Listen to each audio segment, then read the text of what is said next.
तुम्ही पाहत आहात MCN न्यूज मराठी।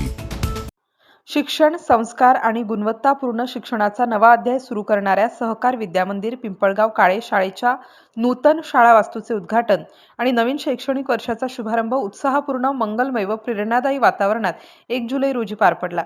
विद्यार्थ्यांच्या चेहऱ्यावरील आनंद, पालकांचा विश्वास आणि शिक्षकांचा उत्साह यामुळे संपूर्ण परिसर नवचैतन्याने भारावून गेला। कार्यक्रमाची सुरुवात लेझिमच्या तालात मान्यवरांच्या स्वागताने झाली। मान्यवरांच्या हस्ते फीत कापून नूतन शाळा वास्तूचे उद्घाटन करण्यात आलं। त्यानंतर राष्ट्रगीताने कार्यक्रमाची औपचारिक सुरुवात झाली। ज्ञान, संस्कार आणि राष्ट्रप्रेमाचा संदेश देत विद्यार्थ्यांच्या नवीन शैक्षणिक प्रवासाला शुभारंभ करण्यात आला। कार्यक्रमाच्या अध्यक्षस्थानी सहकार विद्यामंदिरचे अध्यक्ष तथा बुलढाणा अर्बन चॅरिटेबल सोसायटीचे उपाध्यक्ष डॉक्टर किशोर केला हे होते, तर सहकार विद्यामंदिरच्या मुख्य संयोजिका डॉक्टर स्वाती केला यांची यावेळी विशेष उपस्थिती लाभली। त्यांनी नवीन शैक्षणिक धोरणानुसार ज्ञानरचनावादी शिक्षण पद्धती, प्रत्यक्ष कृतीतून शिक्षण, विद्यार्थ्यांप्रती आत्मीयता आणि आधुनिक तंत्रज्ञान युक्त गुणवत्तापूर्ण शिक्षण याविषयी मार्गदर्शन केले।